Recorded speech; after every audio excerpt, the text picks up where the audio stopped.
ನಮಸ್ಕಾರ. ಶ್ರದ್ಧೆಯ ಶ್ರೋತೃಗಳೇ, ಕಗ್ಗಗಳ ಒಂದು ಉಪನ್ಯಾಸ ಮಾಲಿಕೆಯ ನಡುವೆ ನಿಮ್ಮೆಲ್ಲರ ಒಂದು ಒತ್ತಾಸೆಯ ಮೇರೆಗೆ ಹಾಗೂ ನನ್ನ ಒಂದು ಬಹುದಿನದ ಆಸೆ ಅಂತಲೇ ಹೇಳ್ಬೋದು. ಅದೇನಪ್ಪ ಅಂತಂದರೆ, ನಾವು ದಿನನಿತ್ಯ ಪಠಿಸುವ, ದಿನನಿತ್ಯ ಹೇಳುವಂತಹ, ದೇವರ ಪೂಜೆ ಮಾಡುವಾಗ ಅಥವಾ ಸಾಮಾನ್ಯವಾಗಿ ಹೇಳುವಂತಹ ಶ್ಲೋಕಗಳ ಒಂದು ಅರ್ಥವನ್ನು ಹೇಳುವಂಥದ್ದು.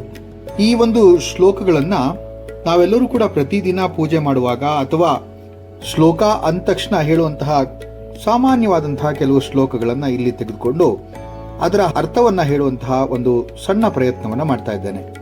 ಕೆಲವೊಂದು ಶ್ಲೋಕಗಳು ತುಂಬ ಸುಂದರವಾಗಿದ್ದು ದೇವರನ್ನ ಸ್ತುತಿಸುವಂತಹ ಹಾಗೂ ದೇವತಾ ಪೂಜೆಗೆ, ಉಪಾಸನೆಗೆ ಅನುಕೂಲಕರವಾಗಿರುವಂತಹ ಶ್ಲೋಕಗಳಾಗಿರುತ್ತೆ. ವಿಘ್ನ ನಿವಾರಕನಾದಂತಹ ಗಣೇಶನ ಶ್ಲೋಕಗಳನ್ನು ನೀವೆಲ್ಲರೂ ಕೇಳಿರ್ತೀರಿ. ಅದರಲ್ಲಿ ಬಹಳ ಅತಿ ಪ್ರಸಿದ್ಧವಾದಂತಹ ಶ್ಲೋಕ ಒಂದಿದೆ. ಅದರ ಬಗ್ಗೆ ಇಂದು ವಿಚಾರವನ್ನು ಮಾಡೋಣ. ವಿಘ್ನ ವಿನಾಯಕನಾದಂತಹ, ವಿಘ್ನ ನಾಶಕನಾದಂತಹ, ಗಣಗಳ ಅಧಿಪತಿಯಾದಂತಹ ಗಣೇಶನ ಶ್ಲೋಕವೊಂದು ಬಹಳ ಪ್ರಚಲಿತ. ಅದ್ಯಾವುದೆಂದರೆ, ಶುಕ್ಲಾಂಬರಧರಂ ವಿಷ್ಣುಂ ಶಶಿವರ್ಣಂ ಚತುರ್ಭುಜಂ ಪ್ರಸನ್ನವದನಂ ಧ್ಯಾಯೇ ಸರ್ವ ವಿಘ್ನೋಪಶಾಂತಯೇ. ಇದನ್ನೆಲ್ಲ ನೀವೆಲ್ಲರೂ ಕೂಡ ಕೇಳಿರ್ತೀರಾ. ಆದರೆ ಕೆಲವೊಬ್ಬರಿಗೆ ಇದರ ಅರ್ಥ ಗೊತ್ತಿರೋಲ್ಲ. ಶಾಸ್ತ್ರಗಳ ಪ್ರಕಾರ ಹೇಳೋದಾದ್ರೆ, ಅರ್ಥ ಗೊತ್ತಿರದ ಶ್ಲೋಕಗಳನ್ನು ಪಠಿಸಬಾರದು, ಧ್ಯಾನಿಸಬಾರದು ಅಂತ ಇದೆ. ಆದ್ರಿಂದ ಇಂತಹ ಒಂದು ಪ್ರಯತ್ನವನ್ನು ಮಾಡೋಣ ಅಂತ ಅನ್ಕೊಂಡಿದ್ದೀನಿ. ನಿಮ್ಮೆಲ್ಲರ ಒಂದು ಪ್ರೋತ್ಸಾಹ ನನಗೆ ಸಿಗುತ್ತೆ ಅಂತ ಅನ್ಕೊಂಡು ಈ ಒಂದು ಶ್ಲೋಕಗಳ ಒಂದು ಅರ್ಥವನ್ನ ಹೇಳೋದಿಕ್ಕೆ ಇಷ್ಟಪಡ್ತೀನಿ. ಈ ಒಂದು ಶ್ಲೋಕ ಸಂಸ್ಕೃತದಲ್ಲಿದೆ. ಇದನ್ನ ವಿಶ್ವಕಸೇನ ಎಂಬಂತಹ ಮುನಿ ಬರದ ಅಂತ ಹೇಳೋದು ಕೂಡ ಇದೆ. ಶ್ಲೋಕಗಳ ಅರ್ಥವನ್ನ ಹೇಳೋದಕ್ಕೆ ಮುಂಚೆ ಶ್ಲೋಕದ ಪ್ರತಿಯೊಂದು ಶಬ್ದದ ಅರ್ಥವನ್ನ ತಿಳ್ಕೊಳ್ಳೋಣ. ಶುಕ್ಲ ಅಂತಂದ್ರೆ ಬಿಳಿ ಅಂತ ಹೇಳಿ, ಅಂಬರ ವಸ್ತ್ರ, ಧರ ಧರಿಸಿದವನು, ವಿಷ್ಣುಂ ಸರ್ವವ್ಯಾಪಿ, ಶಶಿ ಅಂದ್ರೆ ಚಂದ್ರ, ವರ್ಣಂ ಅಥವಾ ವರ್ಣ ಅಂದ್ರೆ ಬಣ್ಣ, ಚತುರ್ ಅಂದ್ರೆ 4, ಭುಜ ಅಂದ್ರೆ ಕೈಗಳು, ಪ್ರಸನ್ನ ಅಂದ್ರೆ ಆಹ್ಲಾದಿತ ತೇಜೋಮಯವಾದಂತಹ, ವದನ ಅಂದ್ರೆ ಮುಖ, ಸರ್ವ ಅಂದ್ರೆ ಎಲ್ಲ, ವಿಘ್ನಗಳು ಅಂದ್ರೆ ಅಡಚಣೆಗಳು, ತೊಂದರೆಗಳು, ಕಷ್ಟಗಳು, ಉಪಶಾಂತಯೇ ಅಂದ್ರೆ ನಿವಾರಿಸುವವನು ಅಂತ ಹೇಳಿ. ಎಷ್ಟು ಚೆನ್ನಾಗಿದೆ ನೋಡಿ ಇದು. ಶುಕ್ಲ ಅಂಬರಧರಂ, ನೋಡಿ ಹೀಗೆ ಹೇಳಬೇಕು.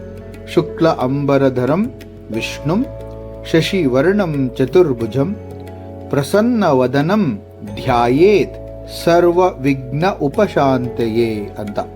ಜನಪ್ರಿಯವಾದಂತಹ ಗಣೇಶನ ಶ್ಲೋಕ ಇದಾಗಿದೆ ಅಂತ ನಿಮ್ಮೆಲ್ಲರಿಗೂ ಕೂಡ ಗೊತ್ತಿದೆ. ಇಲ್ಲಿ ಹೇಳೋ ಅರ್ಥ ಹೇಗಿದೆ ಅಂತಂದ್ರೆ, ಬಿಳಿ ವಸ್ತ್ರವನ್ನ ಧರಿಸಿದವನೇ, ಸರ್ವವ್ಯಾಪಿಯೇ, ಚಂದಿರನ ಬಣ್ಣದವನೇ, ಚತುರ್ಭುಜನೇ, ತೇಜೋಮಯವಾದಂತಹ ವದನವನ್ನ, ಮುಖವನ್ನ ಉಳ್ಳವನೇ, ಧಾರಿಯೇತ್ ಉಳ್ಳವನೇ, ಎಲ್ಲಾ ವಿಘ್ನಗಳನ್ನ ನಾಶ ಮಾಡುವವನೇ, ನಿನಗೆ ವಂದನೆ ಅಂತ ಹೇಳಿ. ಭಗವಂತ ಅಪರಿಮಿತ, ಸರ್ವಶಕ್ತ, ಸರ್ವವ್ಯಾಪಿ ನಿಮ್ಗೆ ಗೊತ್ತೇ ಇದೆ. ಸುಂದರವಾದಂತಹ ಈ ಒಂದು ಶ್ಲೋಕ ಗಣೇಶನದ್ದು ಅಂತ ನಮಗೆಲ್ಲರಿಗೂ ಕೂಡ ಗೊತ್ತಿದೆ. ಆದರೆ ಇಲ್ಲಿ ಒಂದು ಚರ್ಚೆಗೆ ಗ್ರಾಸವಾದಂತಹ ಒಂದು ವಿಚಾರ ಇದೆ. ನೀವು ವಿಷ್ಣು ಸಹಸ್ರನಾಮವನ್ನು ಏನಾದರೂ ಕೇಳಿದರೆ ಅದರಲ್ಲಿ ಮೊದಲು ಬರುವಂತಹ ಶ್ಲೋಕ ಇದು. ಹಾಗಾದರೆ ವಿಷ್ಣು ಸಹಸ್ರನಾಮದಲ್ಲಿ ಗಣೇಶನ ಶ್ಲೋಕ ಏನು ಮಾಡ್ತಾ ಇದೆ ಅಂತ ಕೇಳ್ಬೋದು. ವೈಷ್ಣವ ಸಂಪ್ರದಾಯದಲ್ಲಿ ಈ ಶ್ಲೋಕವನ್ನ ವಿಷ್ಣುವನ್ನ ಉಲ್ಲೇಖಿಸಿ ಹೇಳಿರುವಂತಹ ಶ್ಲೋಕ ಅಂತ ಕೂಡ ಕರೀತಾರೆ. ನೋಡಿ, ಇವನು ಕೂಡ ಅಷ್ಟೇ ಅಲ್ವಾ. ಶುಕ್ಲಾಂ ಅಂದ್ರೆ ಶುಕ್ಲ ಅಂಬರವನ್ನ ಧರಿಸಿದವನು, ಶಶಿವರ್ಣನು, ಪ್ರಸನ್ನವದನನು, ಚತುರ್ಭುಜನು, ಸರ್ವ ವಿಘ್ನಗಳನ್ನ ನಿವಾರಿಸುವವನು, ಇದೆಲ್ಲ ಕೂಡ ಆಗತ್ತೆ. ಈ ತರಹದ ಉಲ್ಲೇಖಗಳನ್ನ ನಾವು ನೋಡ್ತಾ ಹೋಗ್ಬೋದು. ಆದರೆ ಉತ್ತರ ಭಾರತದಲ್ಲಿ ಈ ಶ್ಲೋಕವನ್ನ ಇನ್ನೊಂದು ತರ ಹೇಳ್ತಾರೆ. ಶುಕ್ಲಾಂಬರಧರಂ ದೇವಂ ಶಶಿವರ್ಣಂ ಚತುರ್ಭುಜಂ ಪ್ರಸನ್ನವದನಂ ಧ್ಯಾಯೇತ್ ಸರ್ವ ವಿಘ್ನ ಉಪಶಾಂತಯೇ ಅಂತ. ಅಲ್ಲಿ ಅವರಿಗೆ ಆ ಗೊಂದಲನೇ ಇಲ್ಲ, ವಿಷ್ಣುದ ಶಿವಂದ ಅಂತೇಳಿ. ಆದರೆ ಯಾರ ಶ್ಲೋಕವಾದರೂ ಸರಿ, ಆದರೆ ನಮಗೆ ಇಲ್ಲಿ ಅರ್ಥ ಬಹಳ ಮುಖ್ಯ. ದೇವರನ್ನ ಸ್ತುತಿಸುವಂತಹ ಒಂದು ಅಭೂತಪೂರ್ಣವಾದಂತಹ ಶ್ಲೋಕ ಇದಾಗಿದೆ. ಇದೇ ತರಹದ ಇನ್ನೂ ಕೆಲವು ದಿನನಿತ್ಯ ಪಠಿಸುವಂತಹ ಶ್ಲೋಕಗಳನ್ನು, ಅದರ ಅರ್ಥವನ್ನು ಹೇಳುವಂತಹ ಕೆಲಸವನ್ನು ಮಾಡ್ತೇನೆ. ಮುಂದಿನ ಶ್ಲೋಕದಲ್ಲಿ ಮತ್ತೆ ಸಿಗೋಣವೇ. ಧನ್ಯವಾದಗಳು.